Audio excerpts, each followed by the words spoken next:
When application completion rates drop, something is off. Students aren't getting the support they need, and that's affecting your numbers. Enter Element 451's AI assistants. They step in where students struggle, offering real-time answers and advice, guiding them through every step. Learn how AI assistants can boost your enrollment outcomes. Visit element451.com/AI team to learn more.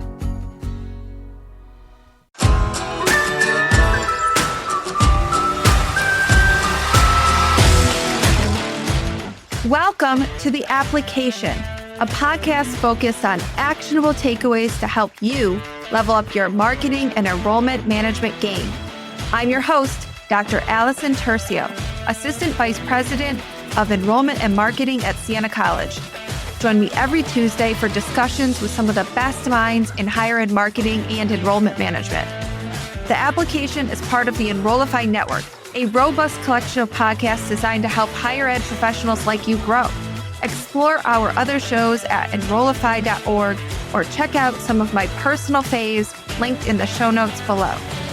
Enrollify is made possible by Element 451, the leading AI-powered all-in-one student engagement platform, helping institutions create meaningful, personalized, and engaging interactions with students. Learn more at element451.com.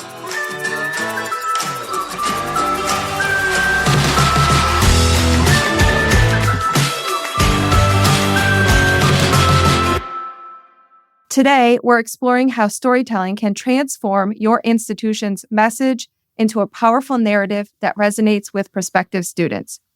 Our guest is Grant De Roo, the founder and principal of ADV Market Research and Consulting. With a wealth of experience conducting market research for colleges and universities across the nation, Grant has a fascinating perspective on how institutions can effectively communicate their brand story to prospective students.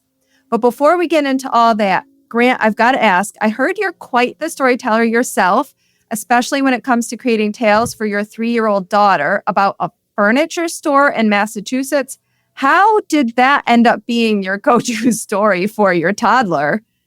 My daughter loves stories, wants them all day long. And after a certain point, the tired brain starts to scrape the bottom of the barrel for source material. And I was thinking about commercial jingles. And for anybody who grew up in certain parts of New England, Bernie and Phil's furniture store commercials were ubiquitous. Every commercial break, it seemed there was a Bernie and Phil's commercial. So I started telling a story about Bernie and Phil's furniture store, and it really connected. She just loved it. And so we have gone on to tell, totally unpredictable what's going to hit, but we have gone on to tell well over 100 different stories involving Bernie and Phil's furniture store. Well, I am really jealous because I grew up in New England, and this is the first I've heard of Bernie and Bill's store. So at some point, you're going to have to tell me more about it. But you are definitely a true marketer because you were thinking about jingles to be able to come up with what to tell your story. But I think the point here is that stories are what connects us, right? Like storytelling as humans are so important for us. And you mentioned in one of your newsletters that stories are one of the ways societies have made sense of the world for tens of thousands of years. Why do you think storytelling is such a powerful tool when it comes to communicating a university's brand? I think for universities in particular, this is really important. As people, we retain and internalize stories in ways that we don't with facts or data points on their own. And for universities, stories are particularly great vehicles for communication because they give better context for the information than the data point does on itself. So, for instance, a university may tell a prospective student about small class sizes, maybe even quote the average class size, or even say explicitly that they intentionally create opportunities for relationships between faculty and students. But that only gets the audience so far. You don't really get that true understanding of it until you see an example of a student and a professor working together. When you take the time to read about that story or see it in a video or some other vehicle for sharing that, it really sticks with you. And at the same time, stories really humanize colleges and universities. And these are organizations that for many prospective students, they feel foreign and daunting. And colleges are ultimately in the business of people. And when they showcase their people, how they interact, you give better insight into what that experience is like. And importantly, connected to that, is that stories allow the audience to put themselves in the character's shoes, put themselves in the story. You get to see yourself as part of that organization. When you share a story about a student athlete, about a faculty or a student working closely with a faculty member, about a student who got an internship that led to a job, you allow that prospective student to see themselves doing that same thing within your institution. The last thing I'll say on this is that stories really do stay with us longer. Facts come and go, but stories remain in our consciences far longer than we've actively thought about them. And this is really important in standing out. Data points, which higher education loves to share in marketing, data points can often get lost in the shuffle, or they feel really similar to our audiences. A 12-to-1 student to faculty ratio versus 14-to-1 versus 16-to-1. These don't really help an institution stand out in the way that stories can make one college really stand out from another. Yeah, I think when you think about the facts, it's really hard to sound special. Yeah. Like we get the difference between a 16-to-1 and a 14-to-1 student-faculty ratio. Like just having 2 less students that you're advising, that's huge for a faculty member and what they're able to provide in terms of experience and service to a student. But that's not going to really translate to someone who's not in it in this industry like the rest of us. So I think the stories, like you're saying, can really help illuminate what's special. The other thing that comes to mind, like class size, to me is on-time graduation, like 4-year graduation. I haven't met a student or family who thinks that they're not going to graduate in 4 years, no matter what, because they've got this, right? It's a great point. And connected to that, Allison, is job outcomes numbers. We just recently did a competitor analysis for a client. We looked at 15 institutions, and they were all within 5 percentage points of each other in the percentage of students who were employed or in graduate school within 6 months or 12 months after graduation. Yeah, like what's the difference between that? Nothing really, if you're just looking at numbers, but if you can talk to the how, how are you strategizing around career services for students? And by the way, everyone is offering resume looks, right? Resume review. So that's not special. What is it in your approach that makes that happen? And those stories are what's going to help someone understand what your institution offers. Honestly, it's going to give clarity. And I'm bringing up clarity because I know that you conducted a survey of over 3,500 prospective students that looked at the clarity of a university's brand. And I think this is really unique because usually when we're doing market research studies in higher ed, we talk about perception, brand perception. But in this case, you were talking about brand clarity. So can you tell us about the approach to this study and what were the key insights you discovered about how students perceive and respond to brand stories? Absolutely. Just as you said, we often think about brands on a spectrum of weak to strong. And the reality is that for a certain type of student, having a clear understanding of what an institution has to offer is going to be far more effective, far more of a viable option for them than something that's at the high end of a brand strength scale. It's sort of like buying a car, right? If you think about it, cars we can line up from weak to strong or low cost to high cost, whatever it may be. But for most people, they're choosing the option that makes the most sense for them. It may not be the top of the line vehicle, but it's what works for them, the size of their family, their budget, etc. And really, it's the same thing with choosing colleges as well.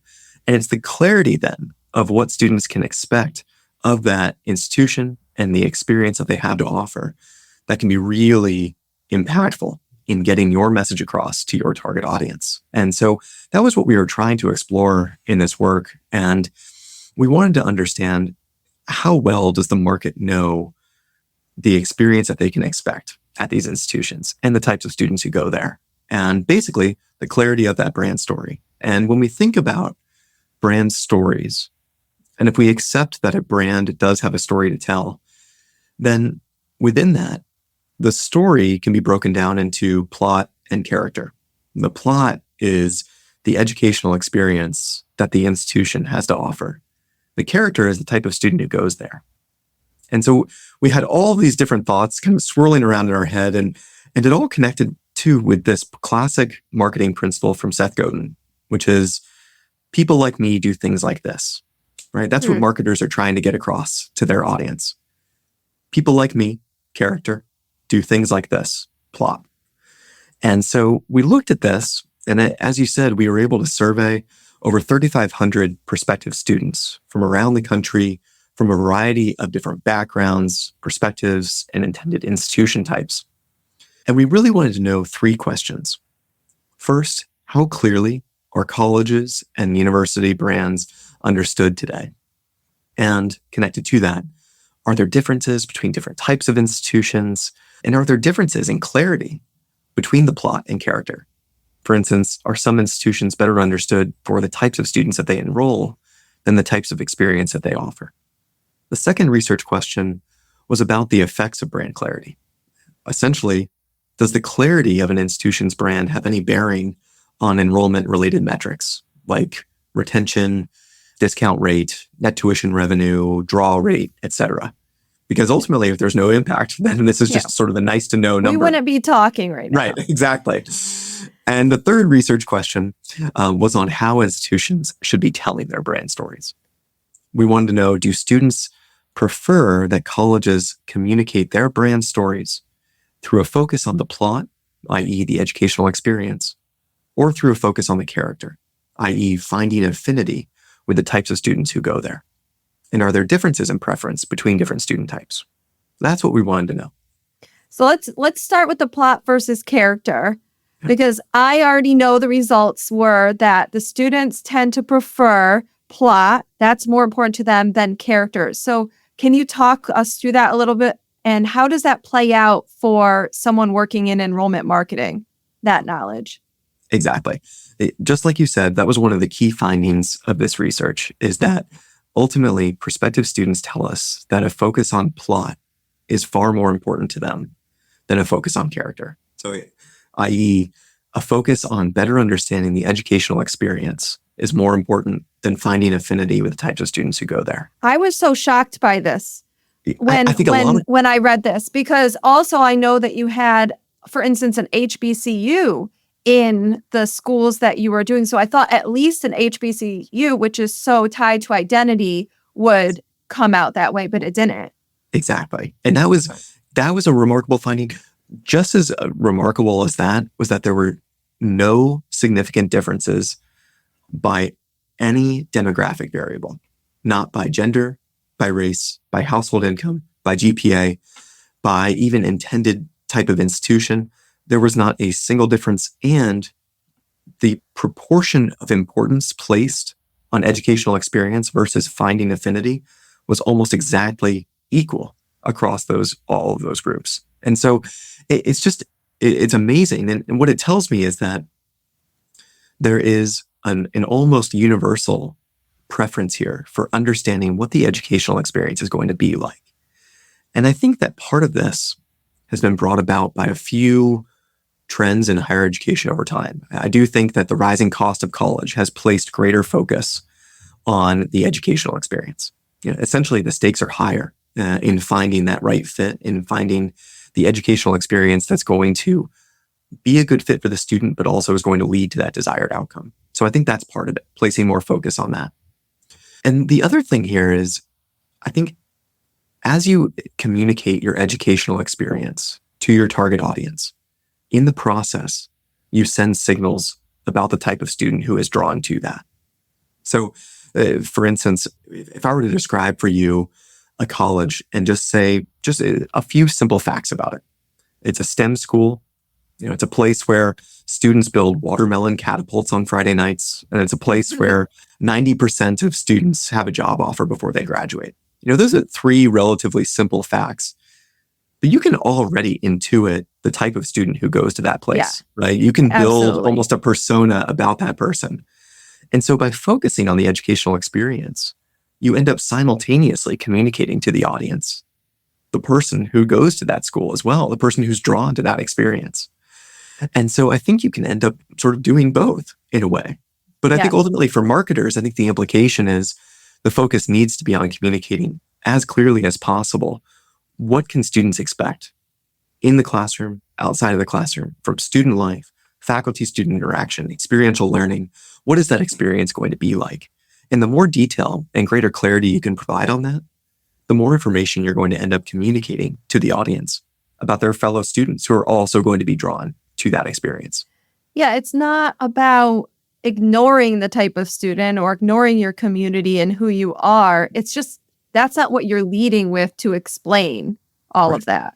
So it's not about identity. It's more about experience, and that's what we have to be focused on when we're writing website copy, when we're presenting, whatever it is we're doing, and the stories that we're choosing to tell. Right, we need to talk about the experience rather than the people. We did a market research study with you, and one of the surprising things that came out specific for our audience was, so our audience really, like, I don't know who doesn't have this, but is really focused on career outcomes. That's what they hold high in their decision factors. But when we ask them about content, they don't want to see profiles of alumni and students. I think that's all tied in here, right? So we have to find a way to convey all of that success without it being focused on the specific person. It's not the person, it's what they experienced here and how it impacts where they are now. So you also mentioned that you were studying whether brand clarity influences enrollment outcomes like retention, discount rates, net tuition revenue, draw rate. So can you walk us through what your findings were about how clarity affects those types of outcomes? Yes. Yep. So after we had conducted this research, then we wanted to know, as you said, ultimately, does this matter? And so we took the brand clarity composite score that we gathered from the survey research and basically ran a correlation between that and institutional metrics. And the first thing that we ran it against was trends in applications and trends in enrollment. And surprisingly, there was no relationship there whatsoever. And I think that's partly because trends in applications and by extension, trends in enrollment can be sort of manipulated or gamified by certain things like going to the Common App versus not, or removing an application essay versus not, a certain name by, etc. So I think that's part of it. Hey, it's Allison. Element 451 is hosting the AI Engage Summit on October 29th and 30th. This free virtual event features many of your favorite Enrollify creators, including me, and will explore AI's impact on student engagement, enrollment marketing, and institutional success.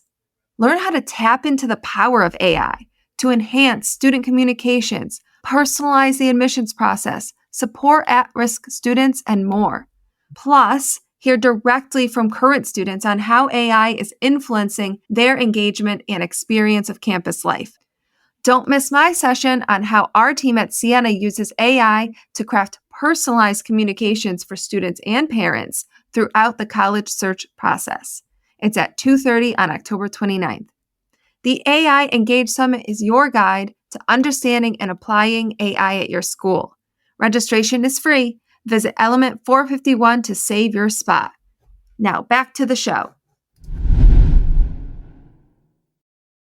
But then we started to see where there were impacts. And first, there was a moderately strong positive relationship with draw rate, which is yield rate divided by acceptance rate. And it's essentially a measure of institutional desirability. And what that says is that institutions with a clearer brand tended to be seen as being more desirable in prospective students' minds. And what I think is important for the audience to know here is that these were not necessarily just the creme de la creme, top of the line institutions, right? Those at the very high end of the U.S. News and World Report rankings. There was a lot of, I would call, challenger brands in the mix, not brand names. And I'll say Sienna participated in this study, and we are certainly not that. We have a regional draw. So exactly, yeah, well said. And so that draw rate is really telling me that this doesn't just have to work for those top of the line institutions. And it's really, it tells me that your desirability might go up as the audience gets a better understanding, a clearer understanding of what you have to offer. Now, connected to that was retention. This had the second highest positive correlation. And this, to me, was one of the most important findings of this research, because we always talk about brands as magnets, right? A clear brand in the marketplace attracts people who are drawn to what you have to offer and repels people who aren't a good fit. The clearer your identity is, the more people can determine and self-select in or out. And that makes sense then that we would see higher retention at institutions with stronger brand clarity, because those students are finding, and they're actively choosing an institution that's more likely to be a good fit, and therefore they're more likely to find that fit when they arrive on campus. So retention was higher at those institutions. The third thing was around pricing. And we found a negative relationship with discount rate, i.e. institutions with stronger brands have lower discount rates, or clearer brands have lower discount rates, and a positive relationship with net tuition revenue. So institutions with clearer brands are generating greater net tuition revenue per student. So essentially, along with desirability, brand clarity gives institutions better pricing power in the marketplace. It's essentially the same reason that Apple can not only charge $1,500 for an iPhone, but people will line up down the street to pay for the privilege, right? And so that brand desirability does create greater pricing power in the marketplace. The final thing I would add to that, and I think this is where one of the implications for marketers really comes in, is that we added one more variable to this, which was institutional ad spend. So essentially, how much are they spending on advertising? And we included that, and this had the strongest positive correlation with brand clarity, meaning that those institutions that spend the most on establishing awareness in the marketplace and shaping their brand identities in the marketplace have the clearest brand identities. Now, we would expect that, right? We would hope for that, but it was amazing. I think to see everyone's excited. Everyone listening is excited about that. That's my favorite outcome. Yes, and to me, ultimately, this is the clearest sign that you have to equip your marketing team with the resources that they need to tell your institutional brand story. There's not a president I've ever met that said that they didn't want more people to know about their institution and to have a stronger perception of their institution. Well, if you want to do that, you have to give your marketing team more than a kazoo to shout that brand story. You have to give them a megaphone, right? You have to give them the proper tools and resources. And so I think that is one of the most important outcomes of this, is that to tell that brand story, you have to invest in marketing. Yeah, there's no marketer listening right now that wants their college to be the best kept secret. It's literally the worst thing that any of us can ever hear. But we have to have one. So what you're saying is two things. One, you have to have a strong story to tell and a clear story to tell. And two, you need to put investment behind being able to put that story in front of your audience. And I just want to say to everyone, we'll make sure Grant has some great narratives around this research on his website that I will link to in the show notes if you want to dive deeper here. And I want to get to practical takeaways for enrollment marketers next. But first, I just want to take a quick moment to remind our listeners, if you're enjoying this episode and finding value in the content we're sharing, please take a second to pause and rate and review the application. It really helps us grow and continues to bring more of these expert conversations to you all. Now back to our chat with Grant and how to craft that compelling university story. So Grant, for the enrollment marketers who are listening right now, what are some practical steps that they can take to ensure they're telling a compelling and clear brand story? How can they start to shift their messaging to also at the same time be more plot-oriented? Yes. So one of the first steps I would say is you really need to do this study in a way. And I realize that sounds self-serving, but it's not, because it really is an important step that every institution should take in understanding how clearly are they understood by their target audience. And it's one of the first and most important steps I think that an institution can take in response to this. Starting internally, I think is important as well, right? So we need to understand within our own, at cabinet level and beyond, where do we feel like our story is understood? Where do we feel like it's not? And then actually do the research to validate that or disprove that. Because one of the things I think that any institution will find doing this study is that they're not perfectly understood or perfectly misunderstood across every category. It's more likely that you will be understood in certain areas and not understood in others. And the important implication of that is, well, how important are those other areas? And do we need to turn up the volume on that, so to speak, make more people aware of our story in these respects? And so that's one of the first things that will sort of provide the roadmap for where we need to invest, where we need to ramp up our marketing and advertising in certain areas. The second thing is, once you've done that, once you feel like you have an understanding of where there's opportunity to improve, then we need to think through this plot versus character lens. And just like you said, and this is where institutions can take a focus more on what is our experience? What is the in-class, out-of-class, going on to outcomes experience story that we want to tell? And how can we communicate that through a focus on that experience rather than through a focus on the people and through that product lens? So a couple of examples of this for institutions I think that have done this really well. I'm going to borrow Siena as an example, because one of the first things I learned about Siena in learning more about the institution is outcomes. It's a big part of, I think, your identity in the marketplace, that Siena is a place that leads to good outcomes. That's part of your story. How do you support that story? It's through specific data points and through specific rankings and through some of those testimonials that you share as well.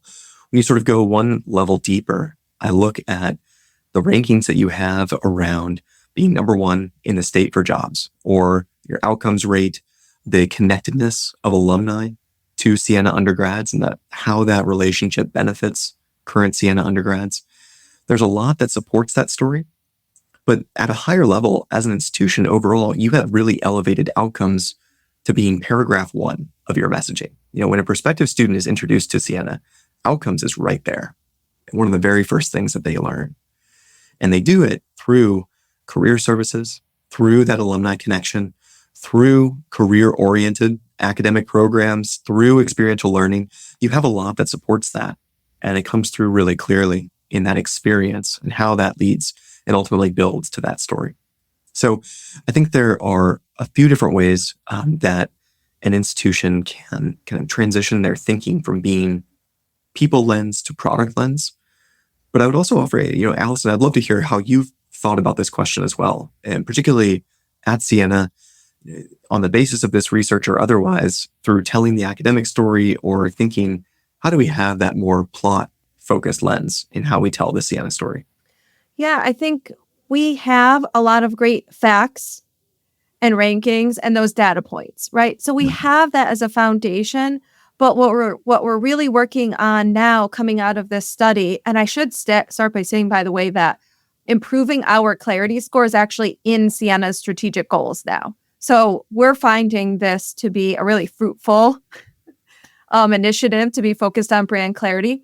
But anyway, the stories that bring those data points to life is really what we're focused in now. But like I said earlier in the podcast, that nobody wants student and alumni profiles. How do you do that then? How do you tell the story without profiling someone?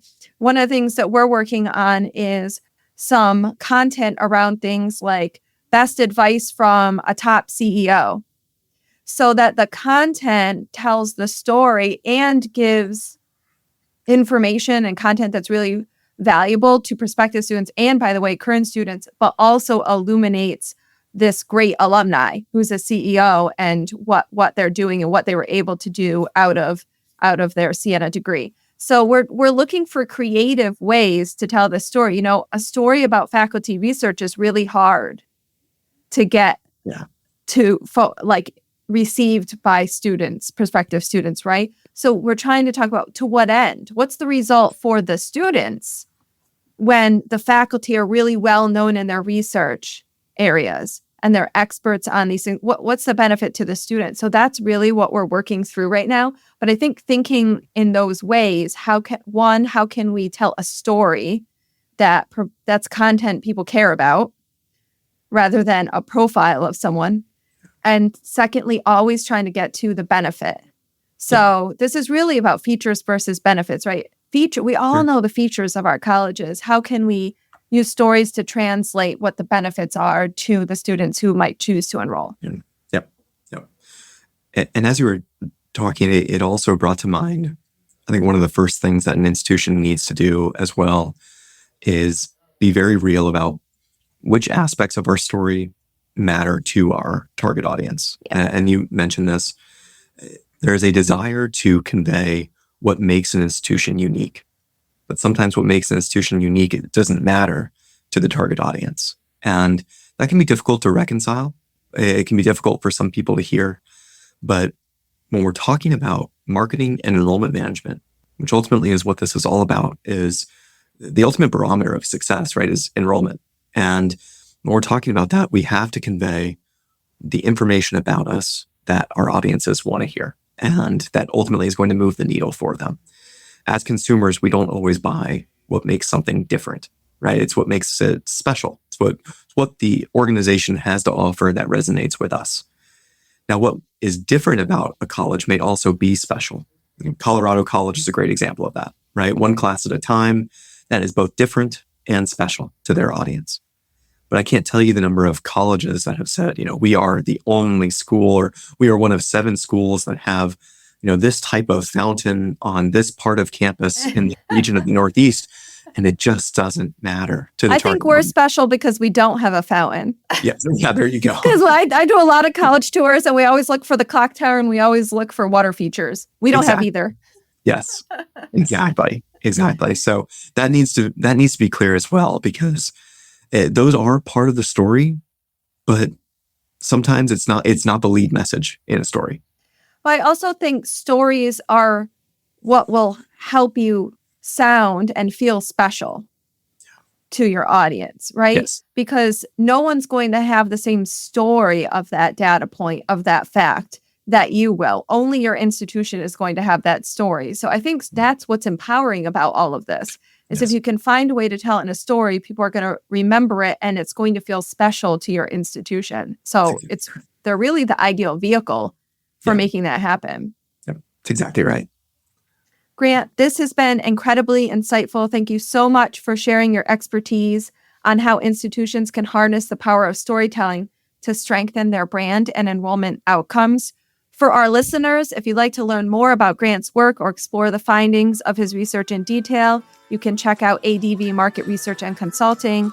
And as always, don't forget to subscribe to and review the application for more insights into higher ed enrollment marketing. Until next time, keep telling your story.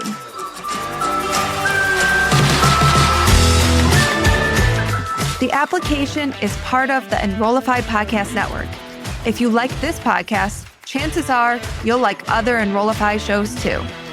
Our podcast network is growing by the month, and we've got a plethora of marketing, enrollment, and higher ed tech shows that are jam-packed stories, ideas, and frameworks, all designed to empower you to be a better higher ed professional. Our shows help higher ed marketers and admissions professionals find their next big idea. And they feature a selection of the industry's best as your hosts. Learn from Jamie Hunt, Seth Odell, Day Kibbles, Jeremy Tiers, and so many other of your favorite higher ed leaders. Enrollify is made possible by Element 451, the leading AI-powered all-in-one student engagement platform, helping institutions create meaningful, personalized, and engaging interactions with students. Learn more at element451.com.